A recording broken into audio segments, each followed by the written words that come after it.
This week, we're sailing up a river that named a country, that's defined this nation's geography, its economy, its history for centuries. Welcome to the Gambia. Welcome to Inside Africa.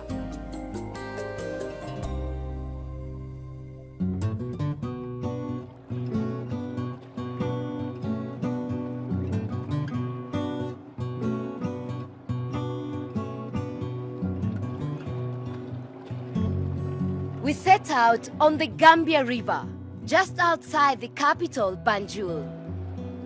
The island city became a British military stronghold in 1816. It's situated at the southern mouth of the Gambia River, but the river is so wide, the entire waterway could not be secured, so a fort was built on the other side. After a 2-hour boat ride, we arrive at Fort Bullen, established in 1826.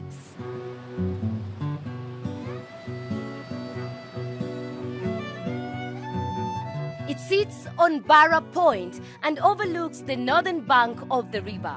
What makes this fort exceptional?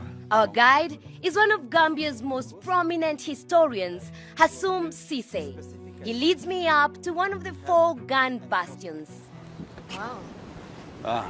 It's beautiful here. Yeah, so here now we have a very good idea of the fort's location, just overlooking Atlantic. So what was here? What were these rooms used for? At any one time, there would be nothing less than 50 men here, okay? Manning the gun, posts. The gun emplacement here was not able, to cover the whole mouth of the river. So there was another gun emplacement on the island, which we are now facing. So a combination of these 2 gun emplacements, gave the Royal Navy, a very, very, good control over the mouth of the river. Unlike many forts in West Africa, Bullen was built to stop the slave trade. For hundreds of years, the Gambia River was one of the major arteries for the capture and transport of slaves. In 1807, the slave trade was abolished in the British Empire. But slavery was legal in other countries, such as America. So, slaves were still being shipped down the river for the transatlantic journey.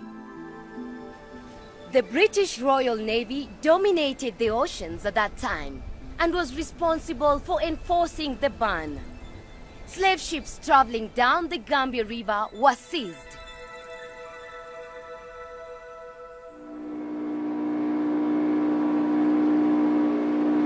Back at the boat, we're heading upriver. Off the northern side, Cissé points out a piece of land known as the Ceded Mile. So basically, Sonny, the Ceded Mile was a piece of British territory inside the territory of the Kingdom of Nyomi. And for agreeing to, surrender this piece of land, the King of Nyomi was granted an annual salary of $400. Like $1832, which was quite a princely sum in those days.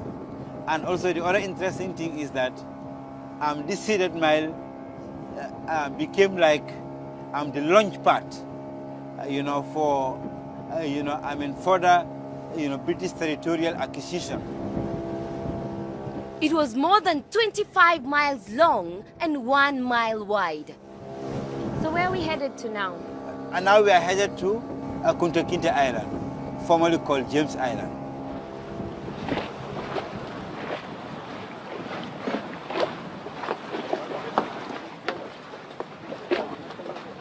About 3 hours upriver from Fort Bullen, we finally reached the island in the middle of the Gambia River.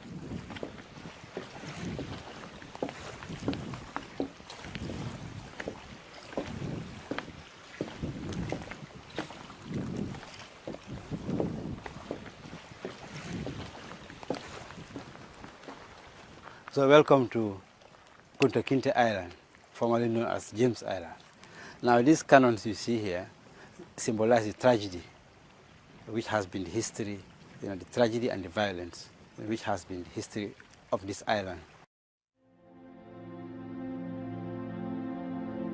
Kunta Kinte is the main character in the novel and TV series Roots, depicting the life of an African man enslaved on a plantation in the United States. It's believed that he was a real person taken from his home here in the Gambia to this island before crossing the Atlantic Ocean.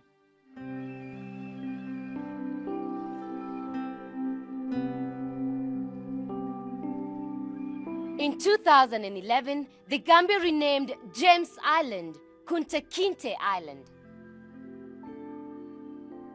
Because of the strategic location of the island, in order to control the trade in slaves, the trade in legitimate goods in the River Gambia, all the major European powers had at one time or the other tried, either successfully or not, to be in control of this island. Could you give us an idea of where we are geographically right now? Well, now we are 26 kilometers from the mouth of the River Gambia, and directly opposite the historic village of Jufure and Albreda. Now, Jufure is the home of Kunta Kinte, and Albreda was one of the major trading centers along the River Gambia.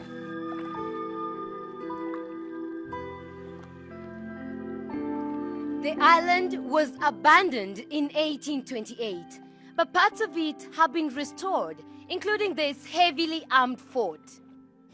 Could you describe for me what exactly was housed where? There was a dungeon, where the slaves, particularly American slaves, were kept, whilst awaiting shipment.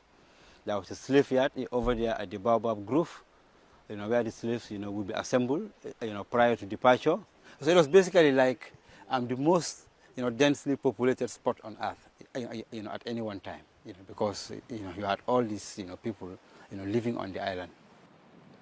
Kunta Kinte Island is a UNESCO World Heritage Site that stands as a symbol of the transatlantic slave trade. It's become a popular tourist destination for those retracing their ancestral roots to Africa. Do you believe Kunta Kinte was held here, waiting for... Kunta Kinte was held here, and it was from this island, that he boarded the slave ship called the Lord Legonia, which took, him, to the Americas.